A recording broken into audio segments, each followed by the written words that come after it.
folks, and welcome back to this week's show. As you can see by popular demand, we've got Peter back. Hello. Last time we seen him, I can't remember what show it was. Check our Ramones show anyway. That is my favourite show on the whole of all the series that we've done so far. And it's not had anywhere near enough views. You were on the Killing Joke one, which has done 3,000 so far, so that's great. But check our other shows out as well on Genesis, Kate Bush, Roxy Music, XTC, and so on and so forth. Susie and the Banshees, quite a variation. So go and check them out. But as you can see by the background, I've got the fabulous, isn't that a lovely photograph of her as well? It was, We're doing the top 10 songs, as you already know, because you've signed in, to the fantastic Nina Simone, who we're both huge fans of.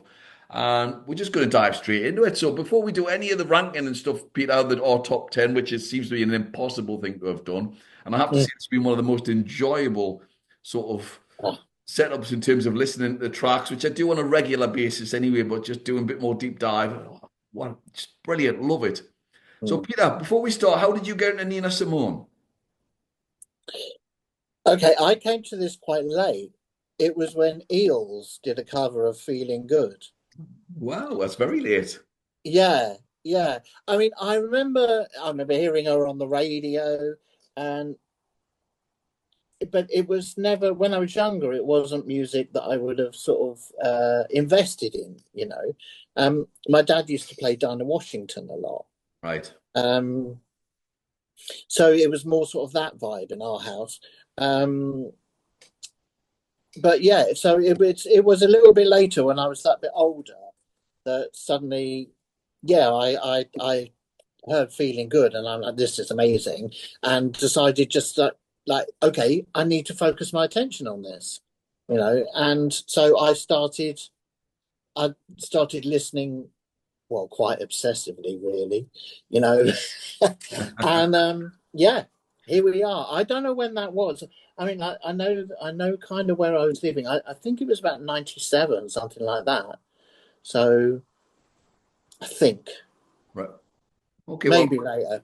Anyway, let's say around 2000, around 20 odd years, or 20, 25 right. years I've been listening to her.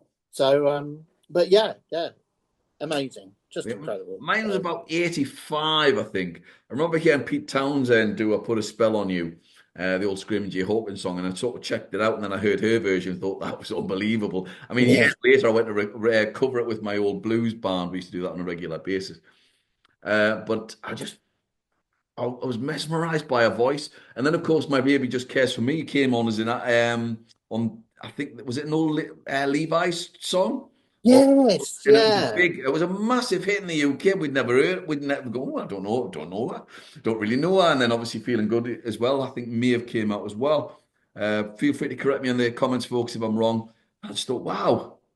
And then ever since then, I remember buying the greatest hits and Yen to Be Someone, her version of the Bee Gees song and various Mhm. other songs. And just thinking her voice was sensational.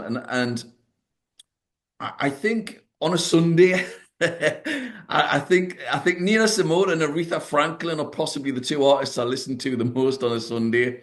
Mm. She's my favorite. It's just yeah, she's absolutely just does something to me. She's in my top 20 artists. That's how much I absolutely love her. There's just something special about her. She doesn't really write her own songs. She's just one of the great interpreters and makes those songs hers. I Mhm. mean, some of the cover versions that she's done, you think, nah, I prefer Nina Simone's version. And some of them, and we'll get into one or two of them, are absolutely sublime originals. And you go, but I prefer Nina Simone's. There's something really special. She's an incredible piano player who she was very, very angry. I think that's something else that I really loved about her as well, was that sheer anger and rage never left her. Mhm. Regards to the way she was brought up in terms of the whole civil rights movement, that she felt sort of there was prejudice against her by not being able to get into university in terms of being a classical pianist. And as a pianist, she's right up there. She's got her own style. It's quite unique. She's got an incredible sound. You know her to on the piano straight away.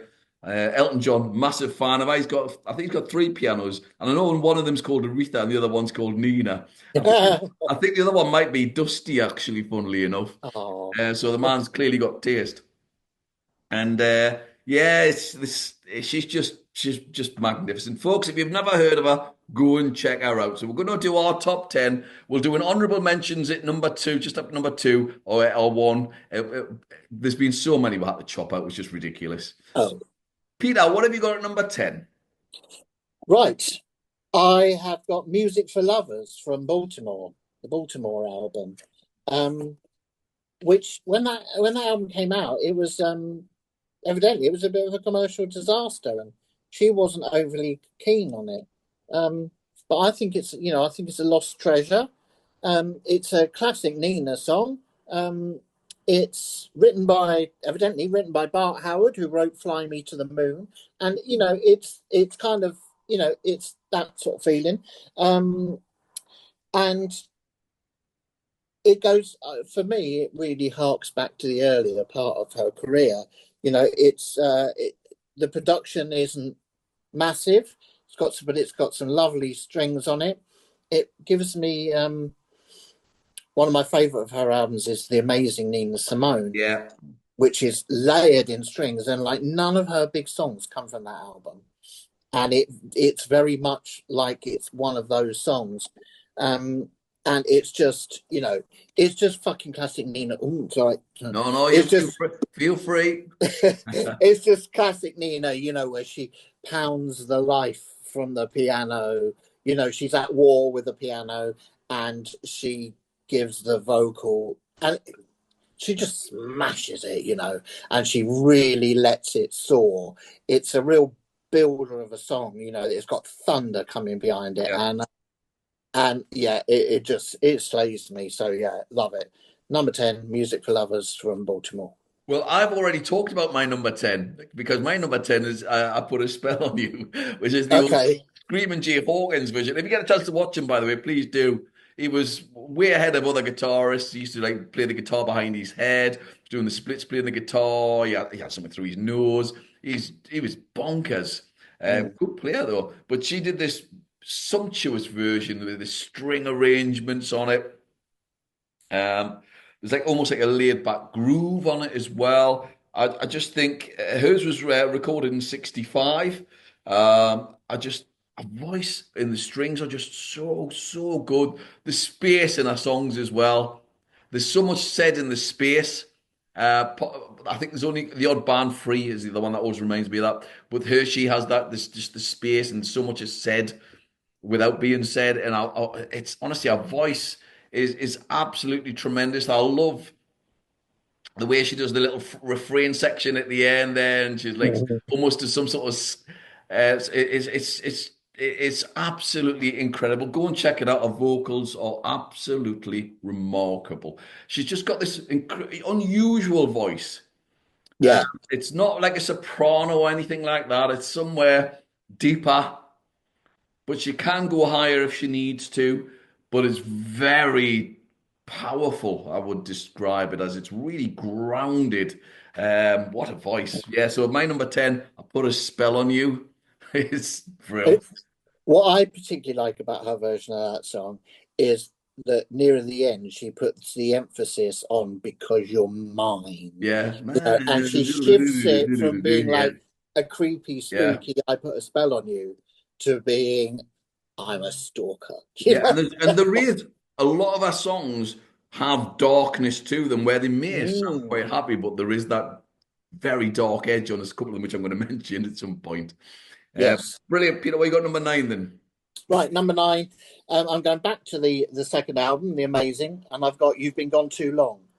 I could have really picked any track out there. Yeah. I look with this whole thing. I had to be really brutal. I thought I could spend hours Yeah. fretting over this. So in the end, it's like no. I did it quite quick and ripping off the plaster. Just got it done because I know like just listen to everything she's ever done. It's just Yeah. amazing.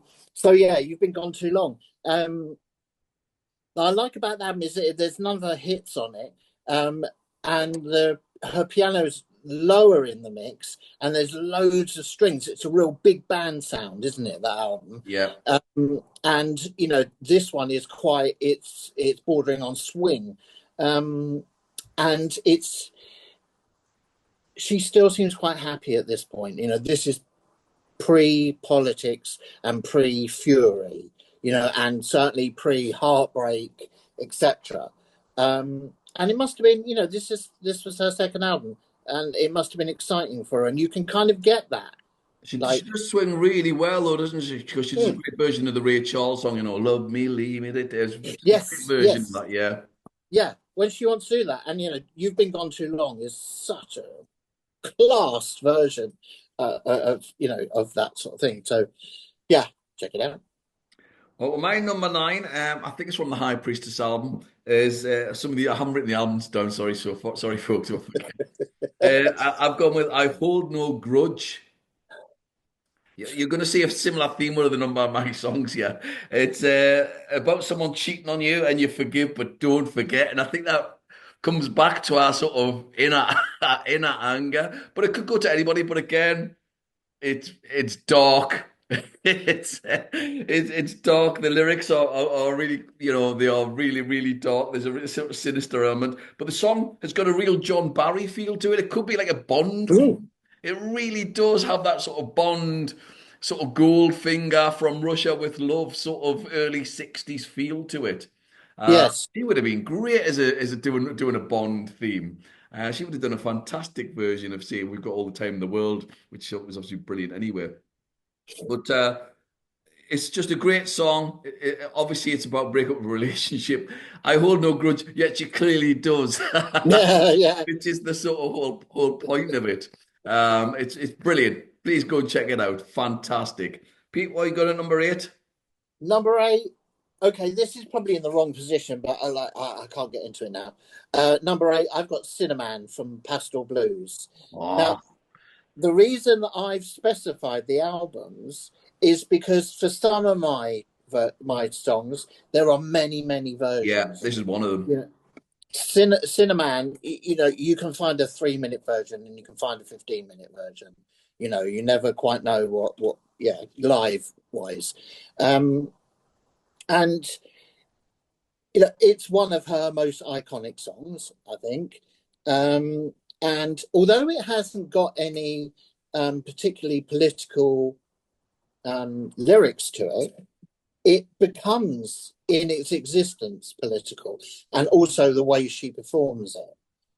It is a song of anger and fury. Yeah, You can feel it pounding through, and it is this gospel thing that it's almost a call to arms, you know, and yeah, it's just taking that gospel standard and then taking it through her filter to lift the whole thing into this, and when it really, really again builds up to the bit near the end where she's screaming "Power Lord," yeah. and the drums are going and the cymbals are going, and then it just disintegrates into cymbals. The end, dead. It just absolutely kills me. So yeah, number eight, Cinnamon. Yeah, it's a belter. My number eight is "I Wish I Knew How It Feels to Be Free," which written by Barry Taylor, most likely for us British listeners anyway, to be associated with the old TV series about the film movie reviews with like Barry Norman, later with Jonathan Ross. Yes. Because I remember, obviously we'd heard that for years, and there was no singing on that version. We didn't know what it was, and then years later I heard it. It's a perfect song about a struggle, the struggle obviously with regards to the whole civil rights movement. It's an uplifting tune. It's very bright sound. That's what I was saying earlier on. It's very Mm. proud sounding. I wish I knew how to feel free. And says, "Oh, lovely," but it's actually about being repressed and about wanting sort of freedom and equality for everybody. And I think it's got Dasha with equal written next to it, which is perfect. And she was one of the key leaders of the civil rights movement. And that should Yeah. never ever be forgotten. She's so significantly important. But this Mhm. song is beautifully written for her. The lyrics are perfect. They sound so jovial and so moving and lifting. You're singing along, and I think it's one of those that maybe grabs people by surprise when they sing along. and then maybe the lyrics start to sink in over a period of time. You go, all right, okay. Mm. Rather than sometimes hitting people with a steam hammer, or just pounding away. This just Mm. gently sort of goes in because there are others in a minute that will go into which don't do that, but obviously are just as sensational. So yeah, I wish I knew how it feels to be free, which is just an incredible tune. So what have you got at number seven, Peter? I'm going to leave you from High Priestess of Soul. Again, I'd say the album because there are live versions that extend and what have you. I couldn't find out much about this song. It was written by someone called Rudy Stevenson. I couldn't find out much about him. But evidently, that whole album was aimed at broadening her appeal. Um, and I don't know how that would have gone down with her at the time. But I mean, this is yeah, it's another swing number. So I'm starting, oh God, have I got too many swing numbers? We are where we are, you know. But yeah, it's Stone Cold classic. Um, the band was directed at the time by Hal Mooney, who'd worked with Dinah Washington. So you know, Yeah, she's in safe hands there, and I can see what they're going for. But it really is. It's one of those ones that's going to get your toes tapping, your fingers clicking. yeah, But also, again, it's got that nice little evil lyric. I'm going to leave you yeah, because I hate you. yeah. Yeah, that's the thing. Just yeah, she does it so well. Does it so well, and I think later as the anger comes out more, all of that that falls away, and then you get to the steam hammer that you Yeah. mentioned, and yeah, I mean, she's a brilliant, brilliant steam hammer, but she's just so multifaceted. So Yeah, yeah. she absolutely is. So number seven, I'm going to leave you. Great choice. Well, mine's "Don't Let Me Be Misunderstood," which came out in '64. I'm going to say the Animals had a huge hit with it in 1965 from my neck of the woods, and they got to number three in the UK charts. It was a huge hit in America as well. I think this was written for her by Benny Benjamin, which is an unusual name, Horace Ott, and Saul Marcus. Um, Again, this is one of those songs. I love the way that it opens up almost. It starts off. It sounds like somebody's opened up like a jewelry box, or you have that thing with a little kid, and you see the fairy that turning Ding, around. ding, ding, ding, ding, ding, Yeah, ding. it's got that Yeah. real feel to it, and it's beautiful. So and then the strings. You got the string arrangement with a little sort of with a plucking and then the harp and a vibrato vocals are incredible on it. It's just very powerful. Again, it could be about relationship, but again, it also has that reference where it could be about the civil rights movement. And it's really impossible in the mid 60s at this point to separate one from the other for almost. There are times, but often they will be sort of paired together or could be seen to be paired together. And it's a fantastic interpretation of the song. Yes, the Animals did a great version. I have to say, Elvis Costello did a great version later on as well. But I still think Nina Simone's is the best version. Oh yeah. So there we have it, despite how great those other versions are.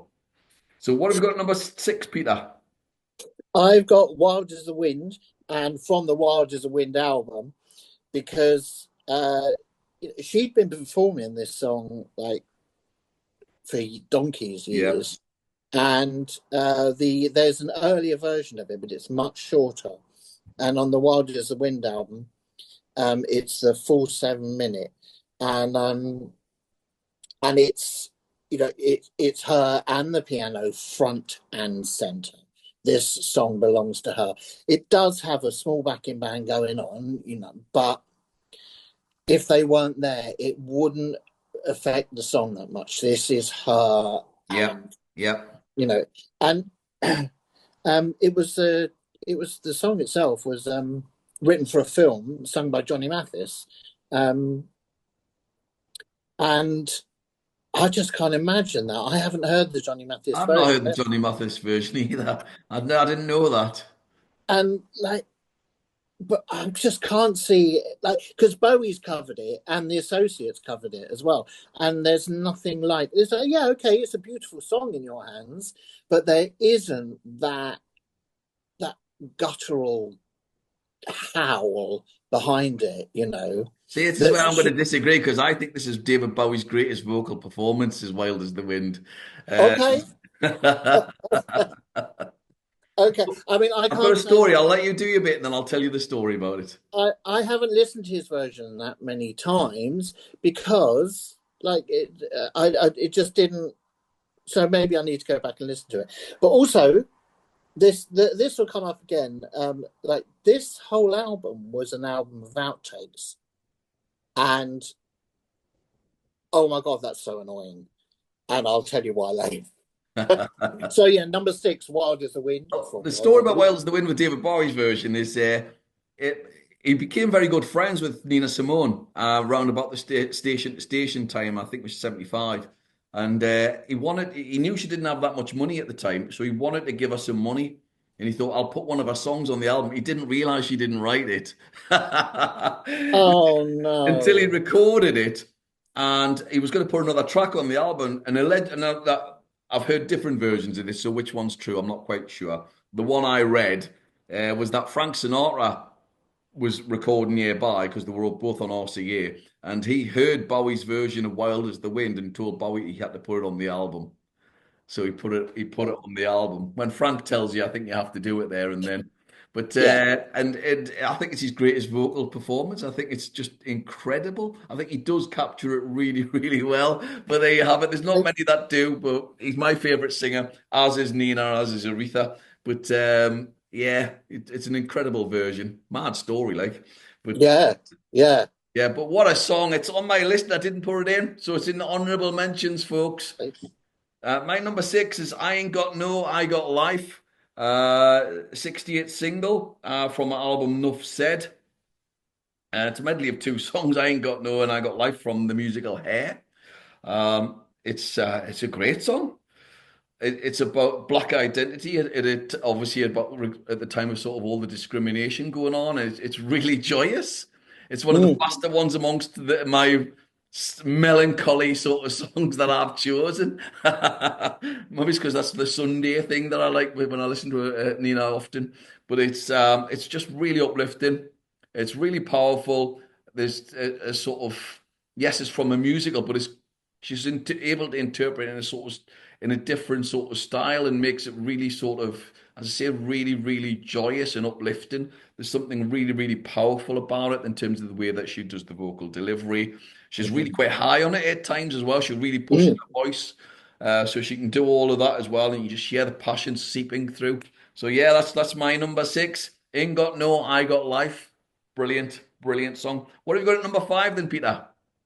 I've got "Little Liza Jane" from Live at Newport, and this is such a weird little song because it's a traditional folk song, and the lyric is not much beyond the title. It's mostly just repeating the title. There's a couple of other lines in there, but and it's just weird. It's just her and a little jazz band, and they're just going hell for leather on this. It's again, it's a toe tapping, finger snapping one, but I keep coming back to it every time I play that album. That's the one I'm looking forward to. I mean, that album opens with "Trouble in Mind," Yeah. which you know, oh, fantastic. But it's just such a. There's no fury in that delivery. There it really you can almost feel Nina's joy at that point. She's When live was on that? When stage. was that recorded? Um, I think it's like her third album, so I think it's around 63, Yeah. something like that. The recording was done, um, and yeah, I mean, it's just and the vocal recording. It's like it's come straight off the mic or something. I Yeah. don't know. But yeah, I love it. Fantastic. Number five, "Little Liza Jane." Well, Hmm. jumping back to the David Bowie connection, Bowie wrote in a song in '64 called Liza Jane, so this clearly he was a massive fan. Like, Right, right. There not you a name go. you just sort of throw in, is it? Number five, I've got Cinnamon. You said it all Uh-huh. before there. It's brilliant, man. I mean, it's 10 minutes, isn't it? Is really the version that you sort of listen to It, on Pastel Blues, as you say. She learned the lyrics as a child in the Methodist. Her mother was a Methodist minister. mm, Say that properly. And I love the hi hat at the beginning. and then it all rocks in with a sort of rhythmic, almost train-like piano. Yes, And you can imagine being in this sort of gospel service, and it's brilliant. It's a Cinnamon. I'm not going to go on anymore because you've did it all before, but it's what a great song, Cinnamon, number five. sensational, Well, you got it sensational. number four then, Peter. Well, at number four, I've got Ain't Got No, I Got Life. So, swap you there. And, like you said pretty much everything about it. It's just such a great, it's such a great protest song because it is full of so much joy. And, the two parts to it, when it starts out, like, I haven't got this, I haven't got that. And then she lists everything that Yeah. she has got. And it's so simple. And I I think it's the greatest FU song ever recorded. Because it's like if you're looking at it from like oppression, she'll says what she doesn't have and what oppression is holding from her. And then she turns around and says, yeah, but I got this, I got that, Yeah. and it just it is a huge middle finger. And it's done so with such joy. So Yeah. yeah, ain't got no lie. Brilliant song. Brilliant song. My number four, I've got Feeling Good. I had this high and I've moved it down. I don't know why. Written by Anthony Newley and Leslie Bercus for their musical The Roar of the Grease Paint, which I didn't know, to be perfectly honest. It's No. joyous, it's dark, I love the sort of brass section on it, and then the strings is sort of lush and thick. The instrumentation is brilliant. It used to remind me of the sort of That's Life theme tune as well, with the Yeah. rundown, down, down, down, down, down. Yes. Which clearly it took some influence by the sounds of it from it. It's brilliant. It's the one that a lot of people know. I mean, for example, my two girls will have got Feeling Good on one of their playlists, so Right. that it'll come on every now and again in the kitchen when they're in the kitchen. So it's one of those that everybody. This is one of the big two, I think, that everybody sort of knows by it. Mm. But it is just it's just brilliant. A vocal performance is just next level. Um, Again, the little scatty bit at the end that she does on it, and she does on a number of type of songs. Uh, did it, Oh did yeah, yeah, yeah, yeah, yeah, yeah. Yeah.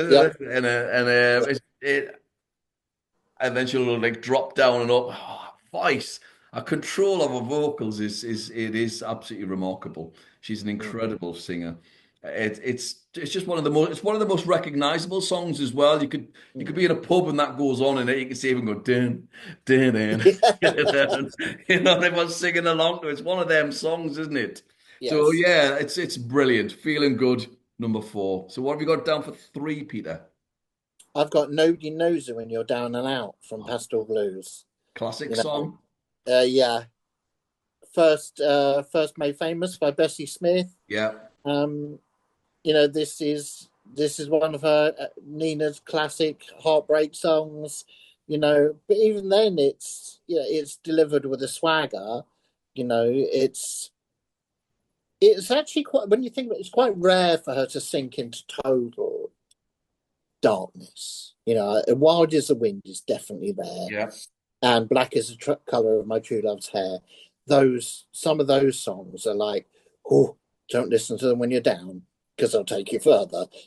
But she does that bouncing back thing really, really well, and you know, this again the whole Pastel Blues album. The backing band is just incredible, and um, and her voice on this, she just, yeah, I mean, it's just that voice, and it's the control, it's knowing when to hold back, let go, use space, etc. She was just a consummate performer, Yeah, you know. I mean, and say she's so unique as well, piano wise. It's like Monk, for example, on piano. You know it's him because he's so odd, and hers is so unusual style, but it sounds it's just brilliant. She is so good. Mm. Yeah, Mm. great choice. Great choice. Well, my number three is Sea Line Woman, which Oh, is great. probably our most sampled song. It's been sampled to death. Written by Nina and George Bass. Deception of a Woman. It's almost like a Greek siren, where they're sort of luring you in just to sort of suck you dry and take everything away from you, Yes. and destroy you. And it's like that. And if you sing it quickly, Sea Lion Woman, it's Sea Lion Woman, which is the whole pun of the lyric of the title, isn't it? Yes.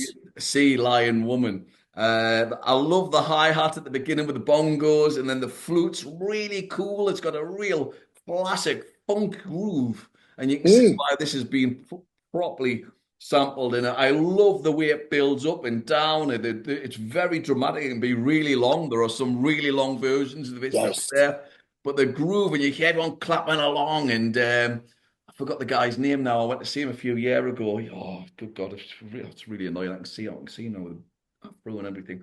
Great, lovely voice, the guy. Anyways, he clearly nicked part of the idea from it or borrowed heavily. And Mm. this is just fabulous. So yeah, my number three, Sea Lion Woman. I'm going to try and rack my brain of him now. Um, yeah, go on, you carry on. Okay. Number two, this was number one and number two fluctuated, but I had to just leave number one where it is. So number two is Break Down and Let It All Out from Wild as the Wind. Right? Now, this song, this is personal to me, and any criticisms of this song are personal to me. So when I heard that somebody at some point chose to leave this on the cutting room floor, when I read that yesterday, I was All right, is that all right? Okay. ready to kill. That whole album was an album of outtakes, which means that someone at some point decided that this song was going to stay on the cutting room floor.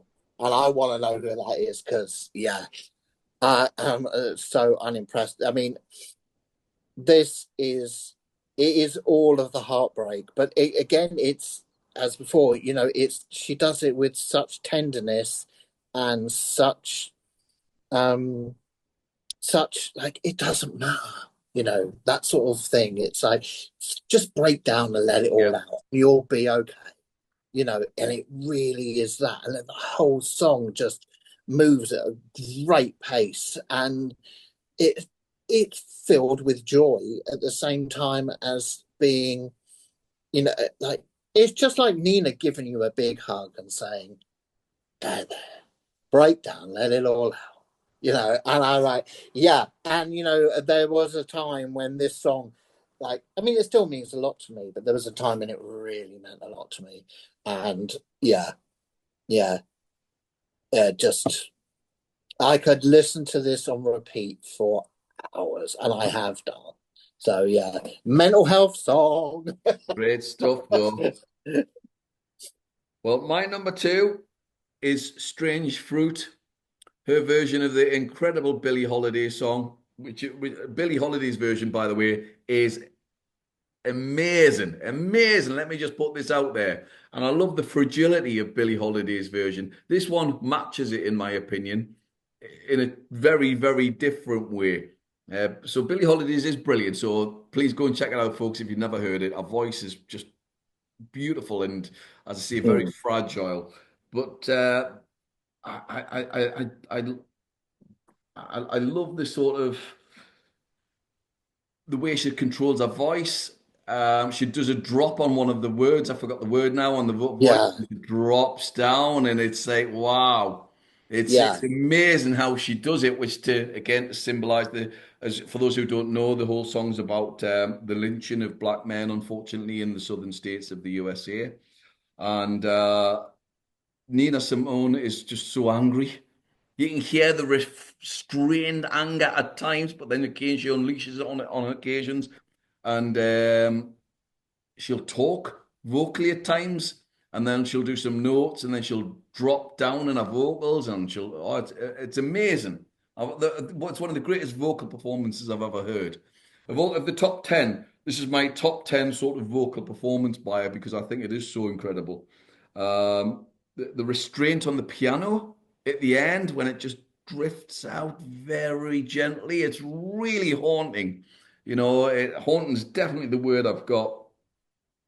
Um, yeah, it's a remarkable song to start with. It's a very, very powerful song, but her interpretation absolutely does it justice. because it's a very brave song to take on Strange Fruit because it is so brilliant. And yeah, I Mm. think and you've got to have serious sort of, bottle, I think is the polite way of saying it, to do this song. And of course, with her being at the forefront of the civil rights movement, nobody has got more than her, and she does an incredible version of it.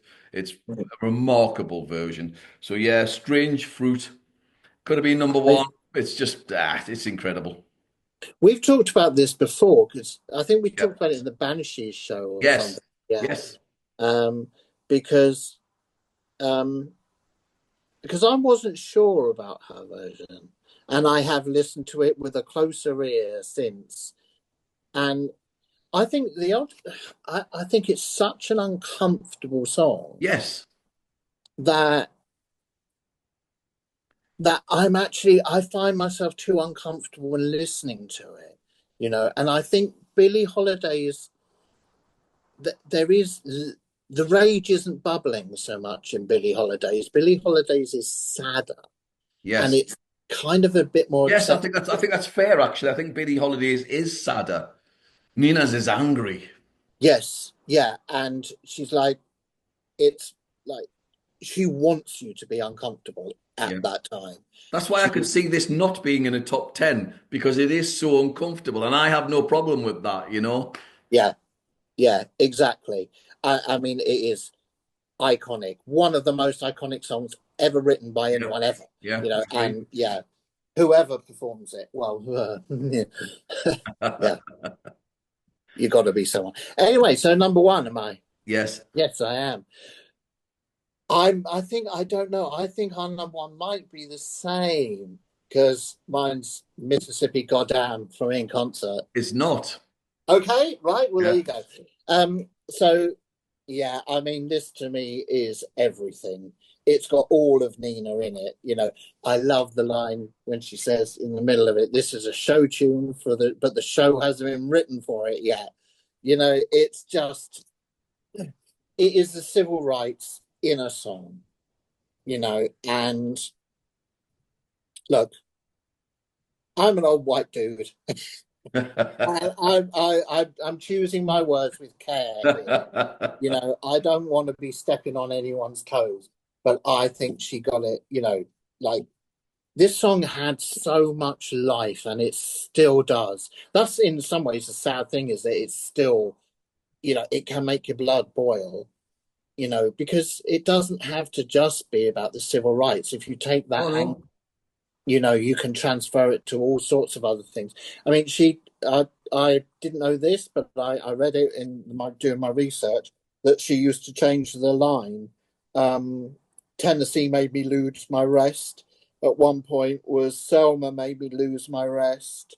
Which other ones was Watts made me lose my rest, which was a reference to the Watts neighborhood. Um, and then after Martin Luther King was assassinated, she changed it to Memphis made me lose my Yeah. rest. And it's just the thing is, like, this is a civil rights song, but it's not. It doesn't just tick the politics box. It's really great sing along song, Yeah. and it's got a fantastic Yeah. rhythm, and her voice Randy is Newman would do incredible. that as well because he would write he could write a civil rights song and also make it like a big sing along and you don't realize it. Yeah, yeah, it is. And when she says this is a show tune, but the show hasn't been written for it yet, it is kind of a show Yeah. tune. And yeah, I mean, and that's the thing that she was aligned to Martin Luther King, although she had. I don't think she would quite have gone along with so much with the non-violent thing. I think there were times when she was ready to throw a rock, and God bless her, I would have been too. Um, but yeah, it just oh, it just feels important, and it's still relevant today, and it still makes my heart sing, and it still makes me sing, and tap my feet and all of it, just yeah, yeah, absolutely love it. So Mississippi Goddam, number one. Well, my number one is the melancholy in me is her version of the Jacques Brel song "Ne me quitte pas," which Oh, thank you. which I just think is unbelievable. I do. I mean, obviously, I don't speak French. I'm about to translate what it is. Don't leave me in it. And she's like, it's a plea from a lover, and this real sense of vulnerability, this sense of being alone, this real raw feelings of fear. I think really comes into her voice, but it's heartbreaking. I've read here about the cowardice of men, possibly as well. It just oozes heartbreak, um, pain, but it's so slow. Again, I think the strings as well. Like the beautiful piano and all the empty space. Again, it's one of them songs. If you want to burst into tears, let's stick on Nemakita Pa. I can do it in about 30 seconds. Hmm. It's I think it's just obviously it's my number one, so it's my favorite Simone song. It's just brilliant. There's not It's much one of the bad, greatest songs, one of the greatest songs ever written. I mean, uh, I have so many versions of that song. The English, If You Go Away, Yeah. Yes. Scott Walker, Mark Armand, Yeah. etc. So many people. Hell, even Cyndi Lauper has had a stab. Streisand's had a stab. Like it just. But her version of that will rattle your teeth. Because the So, vulnerability stands out. mm, Yeah, she's a big, strong woman who's angry and got all of this going, but the sense of vulnerability and the fragility really shines on the way she sings. mm, You could hear the little break on her voice when she'll mm, sing a couple of the notes or some of the words, and you can hear it's just she's bordering right on the edge. I remember Joe Cocker when he sang You're so beautiful," and his voice breaks, and mm, they kept it in because it was so perfect. And, mm. and her voice is like that. It's absolutely, it's amazing, absolutely amazing. A vocal delivery is just, it's quite frankly just sublime. Yeah. So, folks, those are our top 10. Let's do some quick honorable mentions, Peter. What are you going to throw at us? Do you know what? I actually only kept one honourable mention because the whole of her career Yeah, there's tons. There's tons. is an honourable mention. The whole of her damn career, like, don't bother with My Baby Just Cares for Me, like, Yeah, whatever, noticeably, none bubblegum of us put stuff, that in, did we? just Play it to death. like, It's a great so song. It's great songs. Just play it to death. it's okay. It does, yeah. Um, but yeah, I mean, so much better stuff. Just listen to the whole damn lot, you know. Um, I I've kept one also ran. Um, I kept a really weird one, and it's her version of "I Can't See Nobody" by the Bee Gees. Yeah. And when you listen to that album, the I recording thought you were going is to say "Sign of the Times" her version of Prince. That's one of our Duff versions of the song. That's the one time that it didn't work, but there you have it. Go yeah. on. There's stuff near the end of the career, but hey, the closer to the end of the run, the more you can overact. Um, yeah, and she probably had bad advice by that point and was old and mad. Yeah. So, um, So- so yeah, I got this. I Can't See Nobody from the To Love Somebody album. That album is dreadful. The production, not because of her. The production is muddy on that album. Um, the musicians just sound miserable. Even she's like phoning it in a little. And I'm like, oh, I'm so hesitant to say that. But Nina Simone phoning it in is still 20 times better than most artists, yeah. So, but this, I just love the way she does it. Even though her delivery is kind of restrained, the backing singers are going hell for leather, the strings are going hell for leather. And so despite all of its faults, this is the ugly child that I love. Well, So yeah, I've written a few here, like "I Love You, Porgy," which was our first sort of hit. Yep. version of Lilac Wine, which Jeff Buckley did an incredible version of as well, is remarkable, actually. He Needs Me, I love it. I think it's a fab song. Work song's great. To Love Somebody, I've got written down. Don't Smoke in Bed. Yep. Just yeah, those are the ones that I've written down. But I could have like obviously Some of the others that I think Mississippi people. Goddamn. I could have had at least another 40 songs on you. But Oh yeah, I think some of the ones that people will mention, maybe in the comments, someone's gonna mention "For Women" because yeah, that is a powerful, civil rights song. yeah, And then there's that strange song "Images," which is just her singing a cappella, which is amazing and was on my list at one point. But like as I said, it's impossible to do 10. I've just picked it 10 for today. You know, yeah, I don't take it too seriously, guys. Just listen to yeah. all of her stuff. Yeah, So, she is top draw. There's so many great songs. Well, folks, as we said before, subscribe to the channel, hit the like button, please. Let's try and get up on the lists. That's enough of the begging there. Anyway, until the next time, from Peter and myself, send in your lists. Let us know what you think. Look after yourself and take care. Bye bye. bye.